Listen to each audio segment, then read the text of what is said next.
Voy a compartir con ustedes una continuación del tema que hemos estado dialogando, que es confiando en el plan eterno de Dios.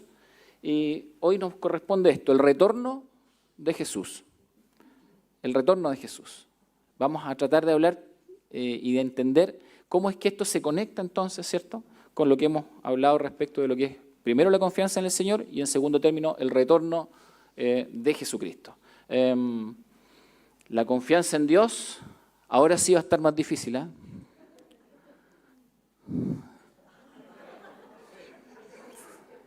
Esto ya... ¿Alguien se acuerda de la primera, no?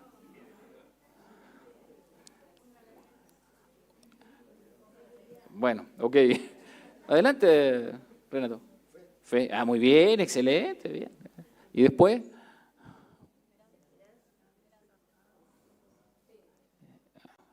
Algunos quedaron en fe nomás. Fe y fe y fe y fe. Bueno, la última, ¿se acuerdan de la última colera, no?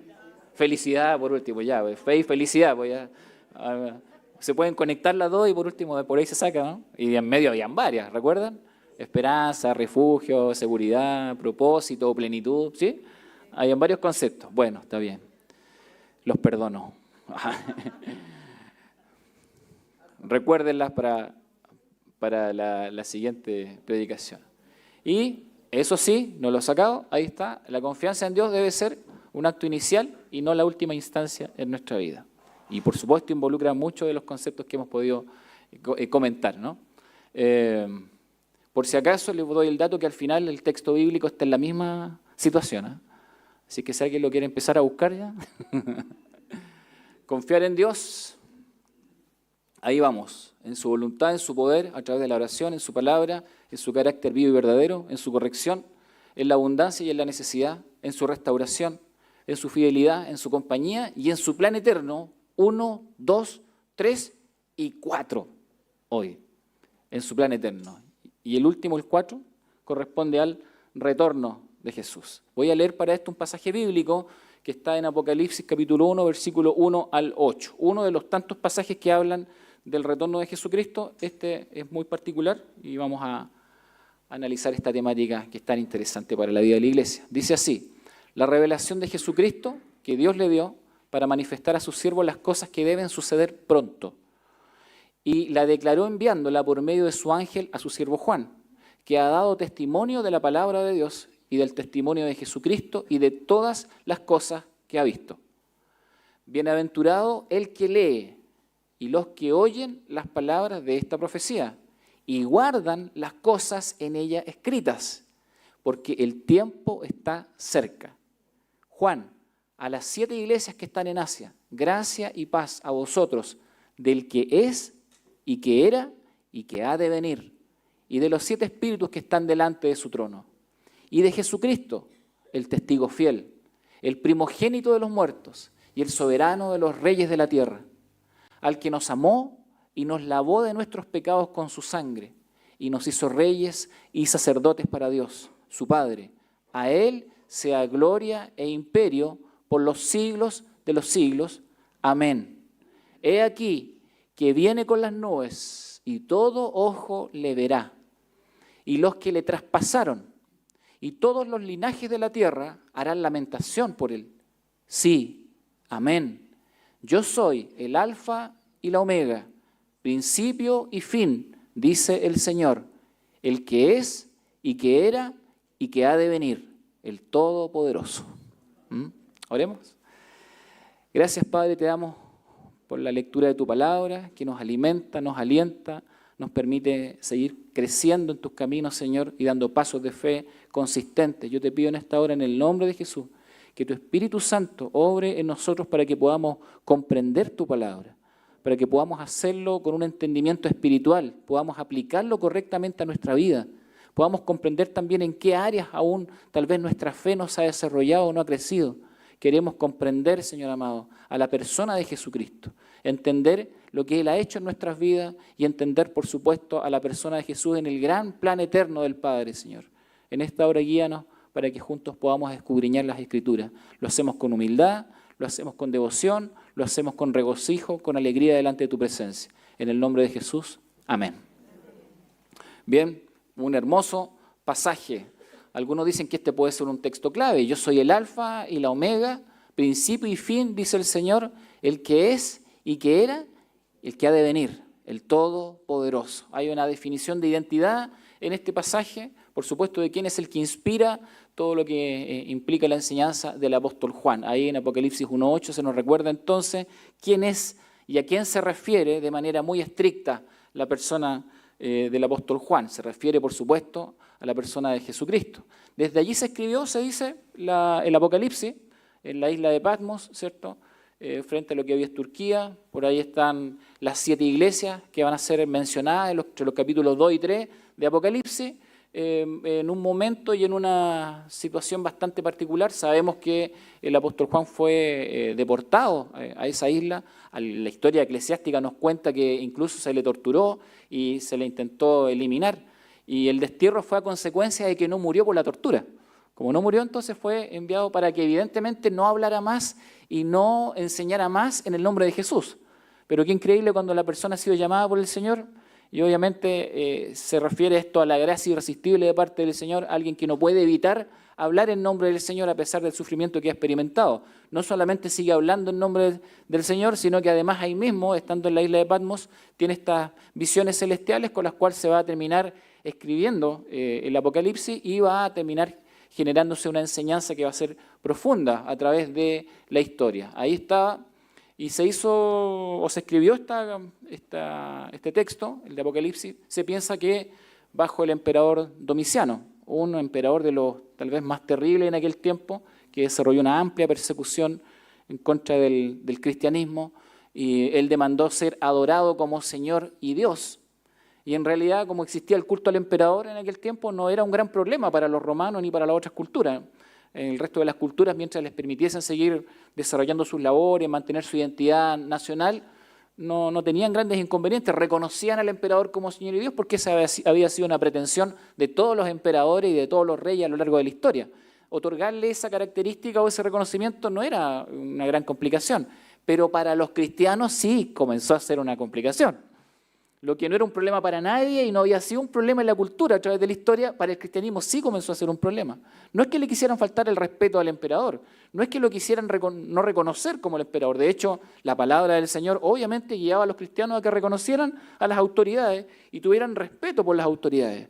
Pero cuando alguien, en este caso, asumía el rol de Dios y se empoderaba de tal manera que pedía que nadie adorase a Dios, sino que solamente a Él, entonces los cristianos entraban en un conflicto profundo. Podían someterse en las cuestiones civiles, podían someterse en cuestiones jurídicas, podían someterse en cuestiones del derecho romano, pero cuando hablamos entonces de someter la vida a alguien que siendo un ser humano, por mucho empoderamiento que tenga, diga que es Señor y Dios, para el cristianismo resultó simplemente imposible.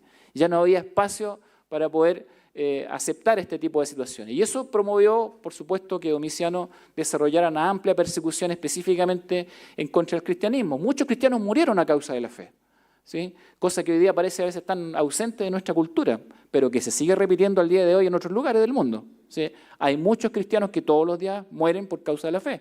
Bueno, en aquel tiempo ocurrió, muchos cristianos comenzaron a morir a causa de la fe, pero el mismo Domiciano, lejos de detener la persecución, perseveró y comenzó a una persecución que se amplió por todo el imperio. Bueno, mucha muerte, persecución, espada, tortura. Juan fue obviamente víctima de esto también. Y eso significó que el cristianismo comenzase incluso a vivir en algunos lugares de manera hasta subterránea, ¿no? Donde buscaban espacios como las catacumbas, por ejemplo. Los romanos eran supersticiosos, no querían bajar a las catacumbas porque eran los espacios de los muertos. Sin embargo, los cristianos bajaban porque no tenían miedo a la muerte, no tenían temor, no creían en el poder de los espíritus por sobre el poder de Dios. Entonces ellos simplemente estaban allí y pudieron desarrollar lo que se conoce como un tipo de iglesia subterránea, incluso en aquellos años. Bueno, Domiciano perseveró, como dije, en esta persecución, y el cristianismo se vio empujado a este tipo de vida más íntima, más cerrada. Entonces se escribe el texto de Apocalipsis. ¿Por qué se escribe el texto de Apocalipsis? Se escribe para darle ánimo a los hermanos que están sufriendo persecución. ¿La muerte es el final de la historia? No lo es. ¿El sufrimiento es el todo en la vida del ser humano? No, no lo es. Hay una respuesta mucho más profunda. Hay una respuesta que viene del cielo. Hay una respuesta que viene de parte del verdadero Señor y del verdadero Dios. ¿Ven? Entonces las personas comenzaron a sentir un enorme valor para poder enfrentar las persecuciones. Y el texto de Apocalipsis es escrito, en primer lugar, más allá de todas las señales que ustedes vean allí, y símbolos y visiones, está escrito para darle ánimo a las personas que creen en el Señor y para decirles que no importa el tamaño del mal que surja o que pretenda destruir al cristianismo o que pretenda destruir de alguna forma el recuerdo o la relación con el Señor, no hay ningún poder del mal que vaya a vencer a Dios. Eso está diciendo el texto de Apocalipsis. No hay un poder que vaya a vencer. Y por lo tanto nos muestra y nos describe no solamente un momento de la historia, sino que el resto de la historia. El texto de Apocalipsis nos va a decir que por más que el mal piense que esté triunfando, la historia le pertenece al Señor y el fin de la historia le pertenece a Él y el Señor será victorioso sobre toda expresión del mal. Él es victorioso, Él es el verdadero Rey, Él es el verdadero Señor. ¿Ven? Y las personas entonces comenzaron a leer Apocalipsis con esa perspectiva. Bueno, así es que escribe las cosas que has visto, las cosas que son, las cosas que serán después de esta. Esa es como una buena estructura para poder entender la Apocalipsis. En la primera sección, incluso en el capítulo 1, se habla mucho de las cosas que has visto, lo que ya ha ocurrido. Se habla mucho de las cosas que son en el capítulo 2 y 3, respecto de las iglesias a las que se le envía el mensaje. Y por supuesto se habla de las cosas que han de ser. La mayoría coincide en que el capítulo 4 hasta el 22 se habla de lo que será. ¿Bien? Así que ahí tenemos una estructura muy simple para poder entender, lo que el mensaje de Apocalipsis nos quiere dar a conocer.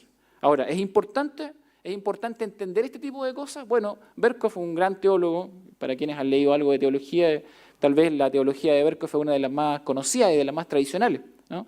Él dice lo siguiente: una doctrina de las últimas cosas, porque cuando hablamos de lo que va a ocurrir estamos hablando de escatología, escatos que es final, ciertología que es estudio de las últimas cosas o doctrina de los últimos tiempos. Una doctrina de las últimas cosas no es algo que sea peculiar al cristianismo. Donde quiera que se haya reflexionado seriamente sobre la vida humana, no solo se habrán preguntado de dónde brotó y cómo llegó a ser lo que es, sino también hacia dónde va. Preguntan: ¿cuál es el propósito o el destino final del individuo? ¿Y cuál es la meta hacia la que se mueve la humanidad? ¿Perece el ser humano con la muerte o entra en otro estado de existencia, sea de bendición o de perdición? ¿Irán y vendrán en interminable sucesión las generaciones humanas hasta que por fin se hundan en el olvido o se están moviendo hacia una finalidad designada por Dios? Como es natural, dice él, solo pueden hablar de una consumación y tienen una doctrina escatológica aquellos que creen que como la historia del mundo tuvo un principio, así también tendrá un fin. ¿Ven? ¿Sí? Claro. Él dice, todas las culturas buscan una respuesta, y de hecho la ciencia se mueve también en esta área. ¿De dónde venimos? ¿Qué hacemos aquí? ¿Hacia dónde vamos? Son las grandes preguntas. Y obviamente el ser humano ha buscado en todas las áreas del saber tratar de desarrollar una respuesta satisfactoria. El cristianismo la tiene y, por supuesto, estudiar entonces hacia dónde vamos, qué es lo que va a ocurrir, es muy importante. Y el texto de Apocalipsis nos habla de eso.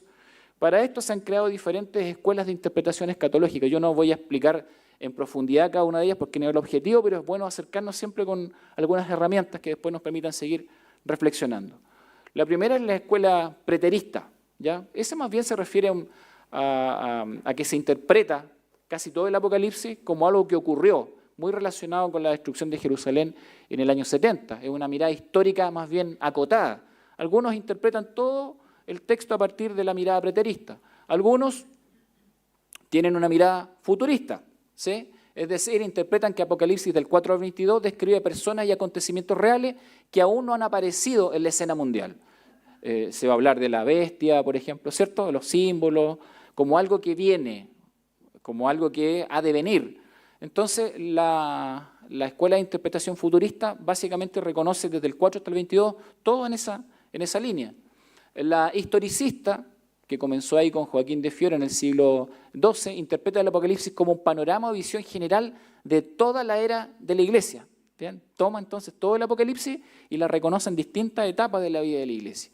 Y por último tenemos la idealista, donde los símbolos del Apocalipsis representan la lucha siempre presente entre el bien y el mal, donde se extraen principios atemporales para inspirar a los creyentes mientras soportan el sufrimiento en la vida. Es decir, toma principios. No es que los lea necesariamente como hechos históricos, sino que más bien ve este contenido del Apocalipsis, extrae principios y dice que se pueden aplicar en todo tiempo, en todo lugar, en toda circunstancia, particularmente cuando los cristianos están sufriendo. Vamos a decir que de cierta forma todos tienen algo de real, ¿no? Todos tienen algunos aspectos que son importantes, algunas. No voy a analizar aquí todo lo que cada uno de ellos implica, solamente los estoy acercando a lo que significan las escuelas de interpretación, las más conocidas, las 4 más conocidas. Desde ahí uno se acerca a estudiar la doctrina de los últimos tiempos. Y de ahí entonces se crean una serie de perspectivas. También solamente las voy a mencionar, porque después me voy a centrar en la perspectiva que les quiero plantear el día de hoy, que se extrae de lo mismo. Por ejemplo, depende de cómo uno entienda el concepto del arrebatamiento, el rapto de la iglesia. ¿Han escuchado eso la gran mayoría, cierto? ¿Sí? Depende del lugar que uno le dé al arrebatamiento, ya sea antes de la tribulación, en medio de la tribulación o después de la tribulación, van a surgir distintas líneas de pensamiento. Bien, vamos a tener, por ejemplo, el arrebatamiento pre-tribulacional, que es tal vez la perspectiva en gran medida de la iglesia cristiana evangélica, el arrebatamiento antes de la tribulación. ¿Sí? Ok, hay otras miradas como por ejemplo el arrebatamiento a la mitad de la tribulación. Es decir, los primeros 3 años y medio la iglesia está presente, pero después se produce el arrebatamiento antes del principio de la gran tribulación, que serían los segundos 3 años y medio de ese periodo final, esa última semana, como decía Daniel. ¿Bien? Y después el milenio. ¿Bien? Recuerden que no estoy explicando todo hoy día, solamente un panorama para que nos acerquemos. En otro momento vamos a ir un poquito más allá en esto. O, por ejemplo, el arrebatamiento post-tribulacional, que es algo que se produce después de la tribulación y antes del milenio. ¿Ven? Entonces, depende de donde uno ubique un evento, puede tener una perspectiva u otra. Y con respecto al milenio, también se ha escrito mucho, ¿sí? O sea, ¿cómo entendemos ese milenio que estaba después de la tribulación? ¿Es algo real? ¿Es algo simbólico? ¿Es algo que va a ocurrir realmente, un reinado literal? ¿Qué es? Entonces, bueno, hay 4 grandes perspectivas respecto de lo que es el milenialismo. Lo primero es el premilenialismo histórico, segundo el dispensacionalismo, ahí se los voy a mostrar. El amilenialismo, es decir, algunos piensan que es algo simbólico, que no va a haber un milenio real, o el postmilenialismo, que obviamente ya lo vimos, eventos que ocurren después del milenio, y entonces el milenio sería lo que uno puede experimentar en términos humanos y no necesariamente espirituales, con posterioridad a los eventos que les mencioné. Entonces tenemos esta perspectiva, el milenialismo. ¿Es esa la perspectiva nuestra? Bueno, ahí está el amilenialismo, ya les mencioné, no hay milenio, es iglesia y reino de Dios. El postmilenialismo, quiero decir que en algún momento de la historia este era el pensamiento dominante, ¿sí? Es decir, que Cristo vendría después del milenio. El premilenialismo dispensacional, comienza a ser de alguna forma muy enfático en el siglo XIX y le va a dar cuerpo a los grandes pensamientos doctrinales que son parte de la iglesia evangélica en general, que vienen con esta herencia norteamericana. ¿Ya? El premilenialismo histórico, se lo voy a explicar así, ahí está. ¿Han escuchado de las dispensaciones? ¿No? ¿Nadie ha escuchado nada? Entonces esto va a demorar más de lo que pensaba. No, vamos a continuar otro día, ¿no? Yo estoy mirando un panorama general para que queden interesados y después vamos. Ok, entonces, cuando hablamos de las dispensaciones, hablamos, por ejemplo, de los periodos durante el cual el ser humano es puesto a prueba con referencia a cierta revelación específica de la voluntad de Dios. Esto es promovido por la Biblia de Scofield, pero en realidad él se basó en los pensamientos de Darby, otro teólogo, y Scofield la popularizó. Lo puso en su Biblia y entonces, como fue en un momento en el que comenzaron a expandirse las misiones mundiales en el siglo XIX, todas las personas que plantaban iglesias o que salían a las misiones llevaban esa perspectiva dispensacionalista. Por eso nuestra iglesia fue fundada con esa perspectiva, las iglesias en general evangélicas fueron fundadas con esta mirada, a raíz de esta influencia que se provocó en el siglo XIX. Entonces, ¿qué decía eso? Decía que la humanidad la historia de la humanidad estaba dividida en periodos o dispensaciones. Primero el periodo de la inocencia, el de la conciencia, el del gobierno humano, el de la promesa, el de la ley, el de la gracia, que sería el periodo en el que estamos nosotros, y finalmente el reino. ¿Ven? Se divide la historia. Si alguien no lo entiende ahí está con dibujitos. Con dibujitos siempre es mejor, ¿cierto? Claro. ¿Ven?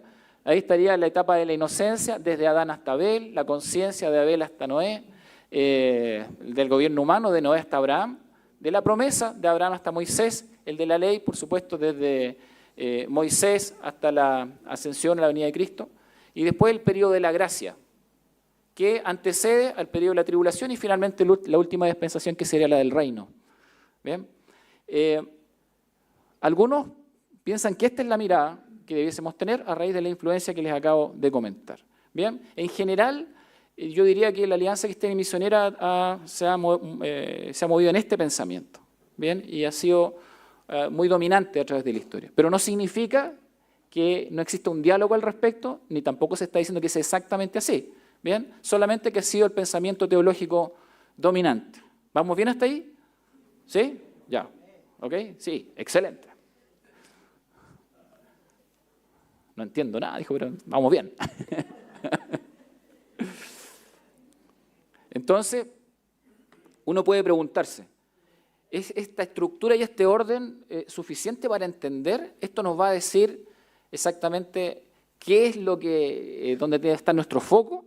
En realidad hay discusiones, porque por ejemplo la teoría dispensacionalista a veces no valora el concepto del reino como algo transversal a través de la historia. Bien, o por ejemplo el tema de la gracia lo ve circunscrito a un periodo, pero no ve la gracia como algo transversal. Y cuando uno mira la Escritura se da cuenta, por ejemplo, que el reino ha estado presente siempre, independiente de cómo se manifieste, digamos, más allá de que sea más real o no para las personas, el reino de Dios ha estado presente siempre porque Dios siempre ha estado reinando, ¿cierto? Eso es indiscutible. O el concepto de la gracia, por ejemplo. Claro, ¿cómo circunscribir el concepto de la gracia a un momento específico de la historia cuando uno mira la Escritura y se da cuenta que el ser humano siempre fue objeto de la gracia divina? Bueno, entonces obviamente se asocia a la persona de Jesucristo, que es la consumación de la gracia. Por lo tanto, ahí hay algunas miradas. Pero más allá de eso, cuando nosotros hablamos de la relevancia del retorno de Cristo, más allá de las teorías y todo esto que les acabo de comentar, con la cual uno puede discutir y dialogar, y hay clases enormes respecto a esto, hay clases de escatología. Luis creo que ha dado escatología acá en la iglesia. Uno se puede entretener años en escatología, ¿sí? Pero ¿hacia dónde apunta finalmente esto? ¿Son solamente el tema de las teorías? Tuve la oportunidad y el privilegio de ser alumno de Paul Venward, a lo mejor alguno lo conoce. Él ha escrito varios libros, entre ellos libros de escatología o panoramas del Antiguo y Nuevo Testamento, doctor en teología estadounidense, y tuve la oportunidad de tener clases presenciales con él. Y él siempre miraba todo esto y se sabía todos los esquemas, impresionante. Lo que le preguntaba, el hombre sabía, te dibujaba y te explicaba, y uno queda lleno con sus explicaciones, muy satisfactorio. Pero al final, él siempre decía, miren, más allá de todas las teorías que podemos nosotros desarrollar, finalmente todo esto y toda la Escritura apunta hacia una persona, apunta hacia alguien. Ese es el asunto, dice él. ¿Ven?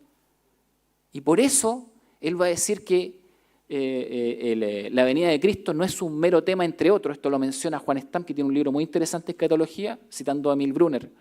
Dice, no es un mero tema entre otros, sino parte del tema central de nuestra fe y el que domina a todos los demás. Así como un discurso que no llega a su final, la fe en Jesús no tiene sentido si no llega a su consumación con la segunda venida. Una fe en Cristo sin la esperanza de su venida es como una escalera que termina en el vacío, dice. ¿Ven? Entonces, más allá de las teorías, la historia bíblica apunta hacia una persona. Te lleva hacia alguien, te empuja hacia alguien. Moltmann, en su Teología de la Esperanza, muy interesante texto, él afirmaba que se debía dejar de enfatizar y teorizar y discutir acerca de la teología de la muerte de Dios. ¿Por qué? Porque él comenzó a hacer teología después de Nietzsche, a muchos lo conocen, ¿cierto?, como filósofo. Entonces, él hablaba de la muerte de Dios.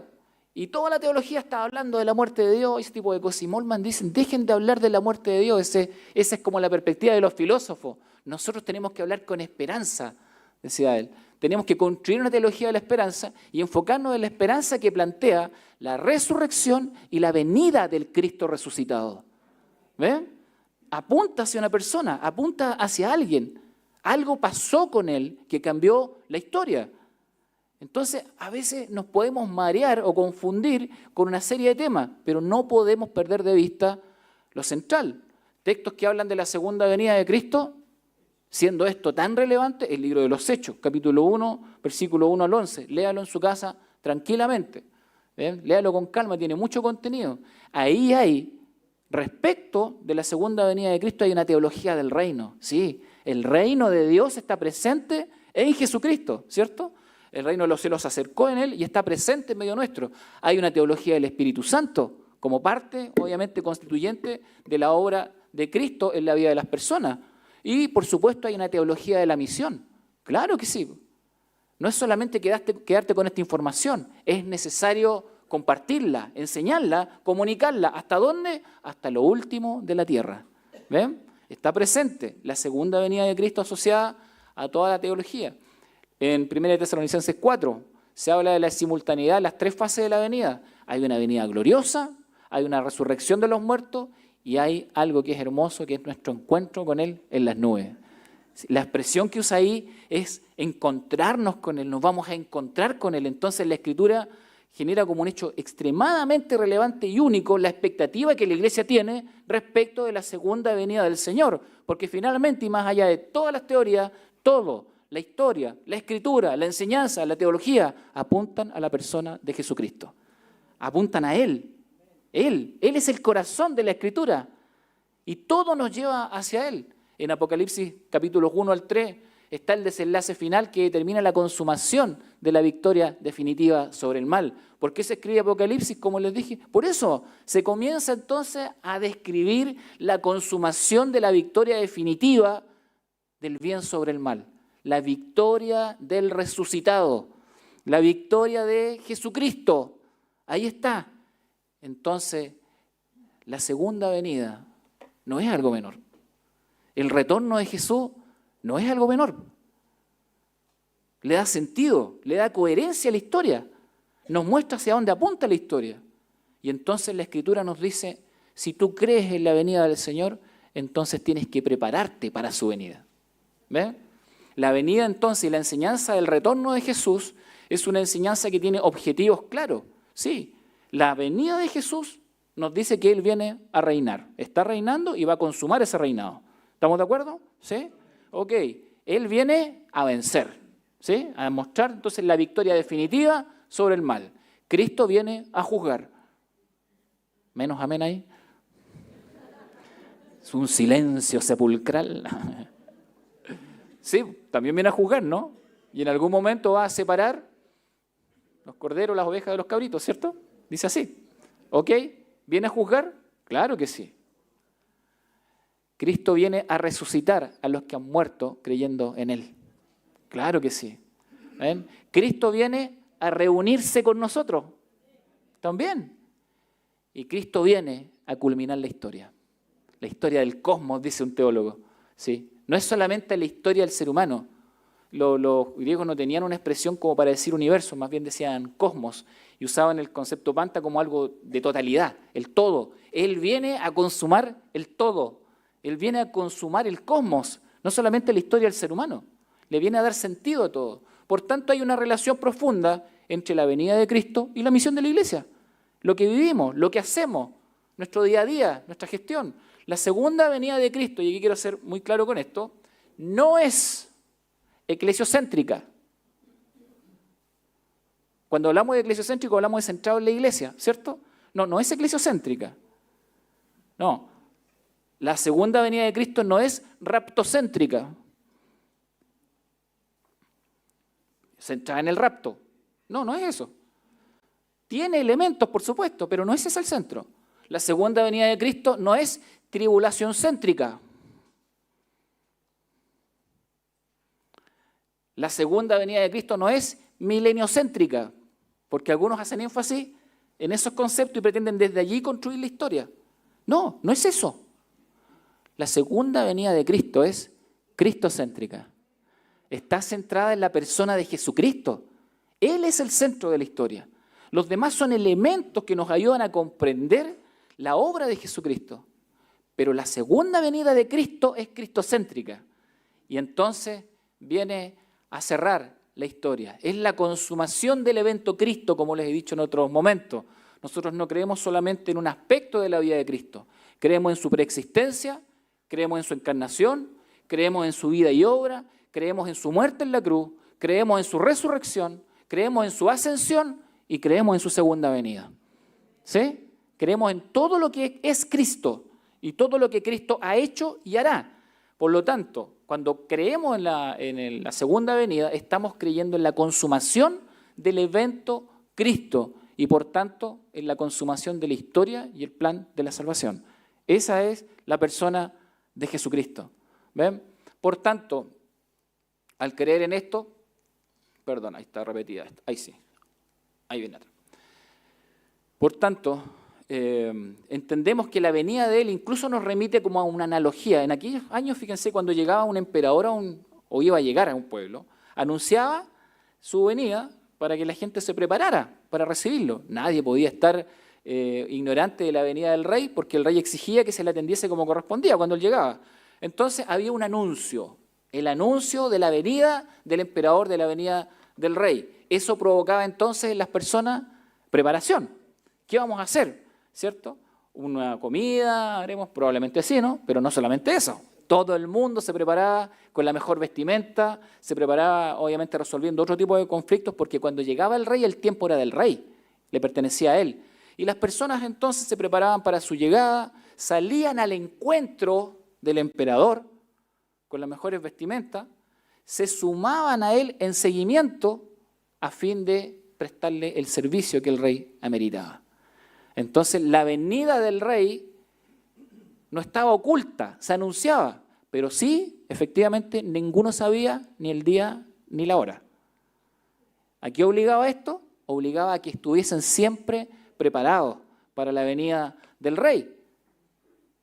El retorno, entonces, del Señor nos invitan a nosotros a pensar en nuestra propia preparación. ¿Estamos preparados esperando la venida del rey? ¿Es acaso ese el enfoque de mi vida, el enfoque del ministerio, el enfoque de mi vida cristiana? ¿Estoy a la expectativa del retorno del rey? ¿Estoy esperando entonces que mi Señor venga para encontrarme con Él y sumarme entonces, ¿cierto?, como uno de sus seguidores? ¿Estoy a la expectativa de lo que Él va a hacer, de su llegada? Bueno, ¿cómo se espera? ¿Cómo uno está preparado? Primero, nos preparamos con certeza. Nosotros creemos que Él va a volver. Creemos que Cristo va a retornar. ¿Sí? Es certeza. No hay dudas, no hay ambigüedades en esto. Hay preparación y servicio. Servimos y trabajamos, como dice la palabra del Señor, trabajamos hasta que Él venga, ¿cierto? Antes de que llegue la noche y nadie pueda trabajar. Algunos están esperando no sé qué momento para poder servir al Señor. Piensen eso. Siempre hay una excusa. Siempre hay una excusa.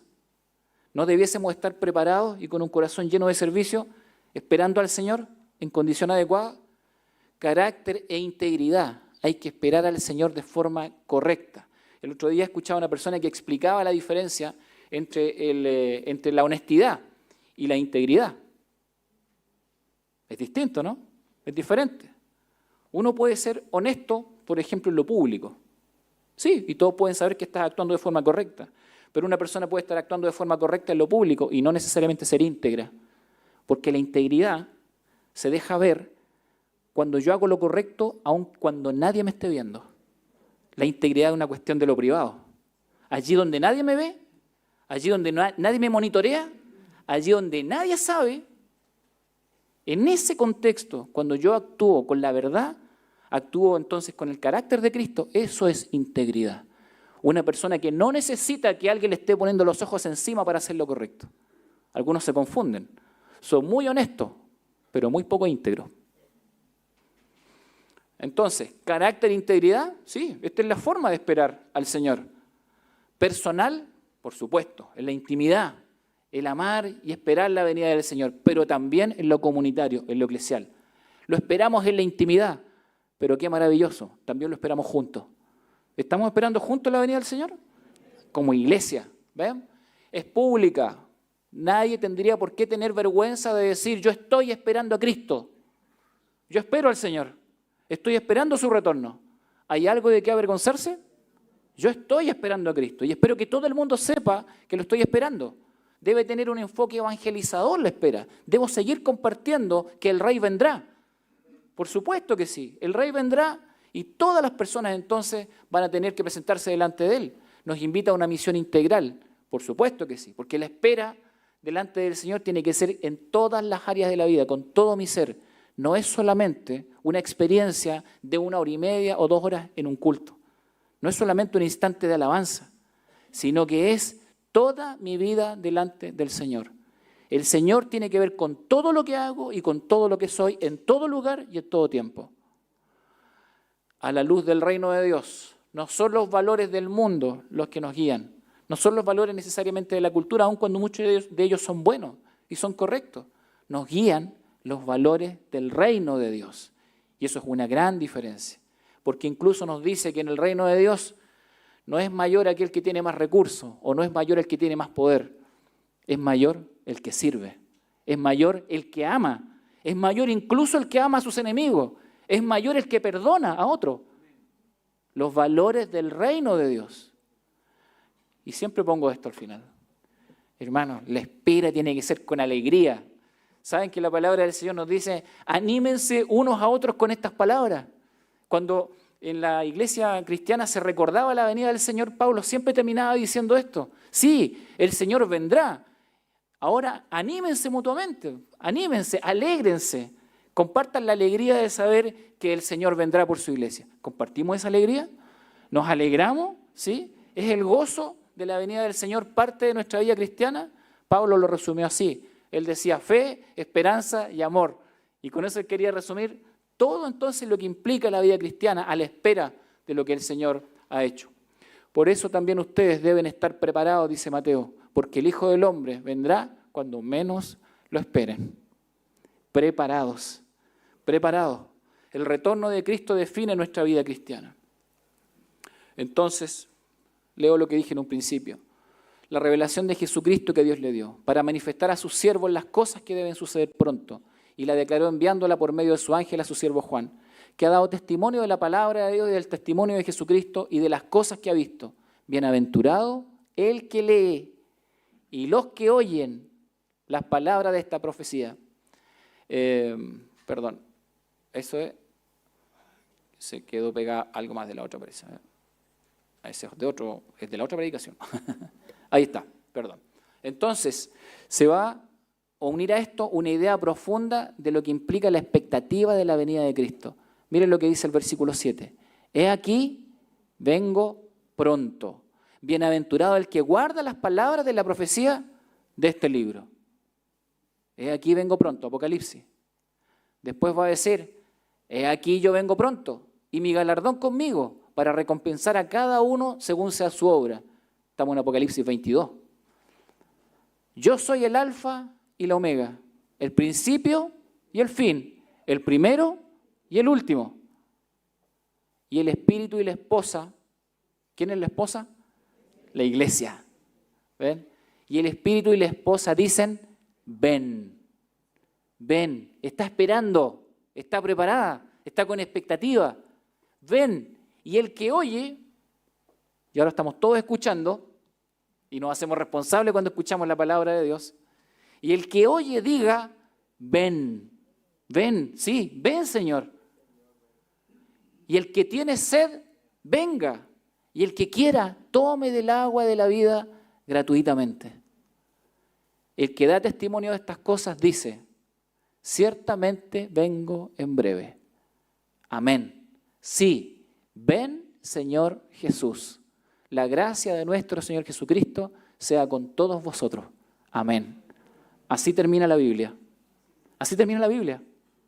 Esas son las últimas palabras de Apocalipsis y así termina la Escritura. El que comenzó la historia la va a terminar. Él es el alfa y la omega, el principio y el fin, el que era, el que es y el que ha de venir. ¿Ven? Y entonces la iglesia puede quedarse muda y no decir absolutamente nada, o puede levantar la voz y decir, sí, ven Señor Jesús. Espero tu retorno, lo espero con alegría, con esperanza, con gozo. Ayúdame entonces para caminar contigo. El retorno de Cristo es un hecho, queridos hermanos, y define la vida cristiana, define nuestras decisiones, define nuestro estilo de vida y, por supuesto, define nuestra fe. ¿Creemos en Cristo? ¿Creemos en su retorno? Sí, creemos en Él. Ven, Señor Jesús. Si a alguien aún le parece difícil, ahí le voy a dejar el texto bíblico. ¿Se acuerdan cómo era, no? A ver, ¿quién se atreve?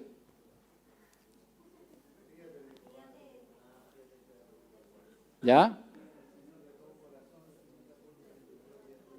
¿Ya? Fíjate de Jehová de todo tu corazón.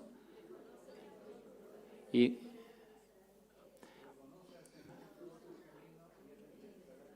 perfecto, muy bien. Hay 4 o 5 que lo han repitiendo, por allá también lo están repitiendo, ¿sí? Ya, lo vamos a dejar como desafío, ¿ah? No lo voy a poner. Bien, apréndanselo de memoria y al primero que lo diga la semana que viene, no lo voy a felicitar porque sería alimentar el orgullo y no es correcto.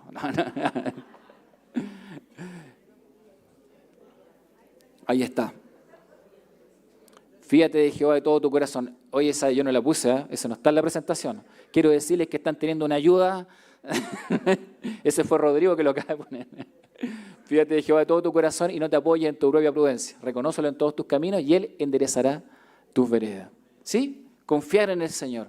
Confiar en el plan eterno del Señor. Confiar en lo que Él está haciendo. Confiar en lo que Él hará. El retorno de Jesús es parte del plan y de la historia de la salvación. Y tenemos absoluta confianza en que nuestro Señor vendrá. Y así con alegría y con gozo podemos decir simplemente, sí, ven Señor Jesús. A ver, digámoslo juntos, sí, ven Señor Jesús. Amén. Amén. Oremos al Señor y demos gracias. Padre, estamos delante de tu presencia en esta hora para alabarte, para glorificarte. Eres bueno y misericordioso con nosotros, Señor. Muchas gracias por tu bondad. Muchas gracias por amarnos, muchas gracias por guiarnos en todo tiempo y muchas gracias, Señor amado, por darnos la esperanza cierta por medio de tu palabra de que Jesucristo, nuestro Señor y Salvador, vendrá. Él retornará y nosotros anhelamos su venida porque Él entonces traerá la consumación final a la historia de la salvación, a la historia de esta humanidad. Tu victoria es cierta, Señor, y hoy la disfrutamos y te rogamos en el nombre de Jesús que alientes nuestra vida a buscar de tu presencia, a anhelar estar preparados, a caminar contigo, a darte la honra y la gloria, Señor, en cada una de las cosas que hagamos. No servimos a un rey en términos humanos, servimos al Rey de Reyes y Señor de Señores. El que es, el que era y el que ha de venir, el alfa y la omega, el principio y el fin. Gracias, Señor amado, por tus promesas que son reales y que por supuesto generan esta expectativa maravillosa en nuestra vida. Creemos en ti, Señor, y ayúdanos para que día a día, Señor, podamos decir en nuestros labios, sí, Señor, sí. Ven, Señor Jesús. Ven, Señor. Ven. Te esperamos con un corazón anhelante. Gracias, Señor. Y ahora cantamos alabanza delante de la presencia del Señor. Pónganse en pie un momento.